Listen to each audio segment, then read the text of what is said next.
안녕하십니까. 오늘부터는 글쓰기와 책 출간에 도움이 되는 프레임에 대해 소개해 드리겠습니다.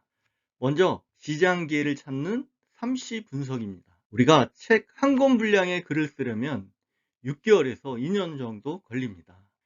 이렇게 어렵게 글을 썼지만 출판사에서 출판하지 않거나 혹은 출판하더라도 잘 팔리지 않고 사장되는 경우가 많습니다. 이런 점을 예방하기 위해서 가급적 출판사와 독자가 원하는 그런 원고를 쓰는 게 좋겠죠. 그러면 어떻게 해야 그런 원고를 쓸 수 있나? 그래서 먼저 분석해 보는 게 3시 분석입니다. 저자와 독자 관점에서 생각해 보겠습니다. 저자는 자신이 잘 알고 그리고 쓰고 싶은 그런 글을 쓰려고 할 것입니다. 그렇지만 그런 글이 꼭 잘 팔리는 건 아니겠죠. 그렇다고 자기가 모르고 쓰고 싶지 않은 글을 쓰라는 건 아닙니다. 다만 독자에게 도움이 되고 흥미있는 주제를 생각해 보라는 것이죠. 그래서 읽히는 글이 되려면 독자의 관심사항을 글쓰기의 주제로 삼아야 합니다. 특히 대중적인 글일수록 더 그런 노력을 기울여야 합니다. 자, 그럼 본격적으로 3시 분석 어떤 프레임인지 소개해 드리겠습니다. 삼시 분석은 시장 기회를 찾는 데 사용하는 툴인데요. 세 가지 관점에서 시장 기회를 찾습니다. 먼저 자사를 분석해 보면은 자신의 핵심 역량이 나오겠죠. 다음에 고객이 원하는 거, 그리고 경쟁사를 분석을 해 가지고 경쟁사의 장점을 가져오고, 그리고 경쟁사에서 못하는 걸 우리가 차별화시키는 그런 용도로 활용할 수 있습니다. 내가 쓸 책을 찾는 용도로 사용할 때는 자사를 나로, 경쟁사를 경쟁책으로, 고객을 독자로 바꿔서 적용하시면 되겠죠. 자, 그래서 삼시분석 프레임은 이렇게 생겼습니다. 고객, 자사, 경쟁사. 그러면 이 각각의 내용을 채워 넣어야 할 것입니다. 저를 예로 들어서 설명드리겠습니다. 저는 이 삼시분석을 할 때 삼성에 다니는 회사원이었습니다.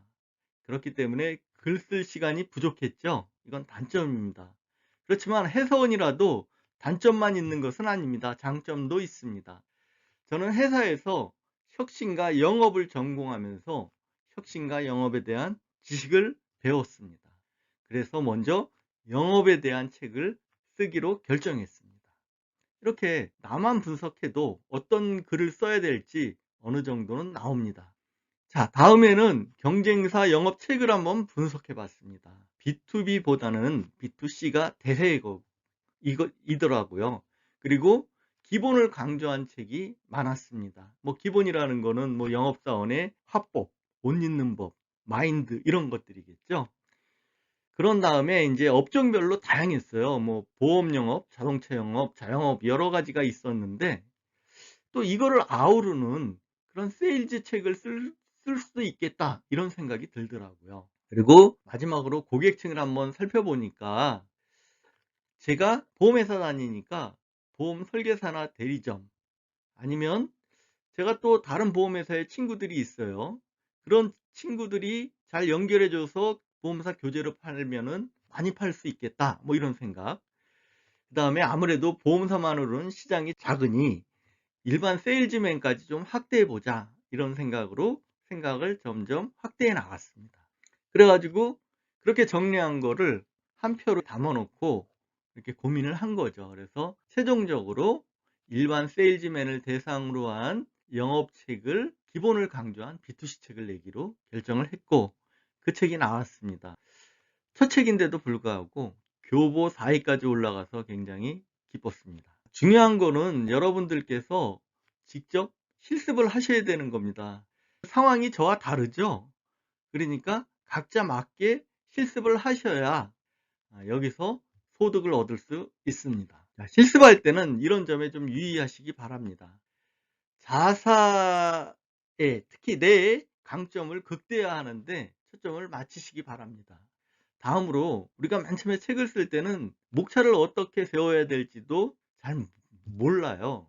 이 경쟁 책들을 보면은 그 목차를 비교해 보면은 '아 목차를 어떻게 세워야 하는구나.' 하는 아이디어를 얻을 수 있습니다. 그래서 그 경쟁사 책을 분석을 하면서 우월한 점을 가져오고 다른 책에서는 없는 '이거는 나만의 어떤 차별화시킬 수 있는 부분이 있구나.' 하면은 그런 부분을 적극적으로 차별화시키면 됩니다. 그리고 이 세 가지를 이렇게 정리한 다음에 이 세 가지를 돌아보면서 시너지를 높일 방법, 그런 방법을 고민하면은 좋겠죠. 이상 마치겠습니다.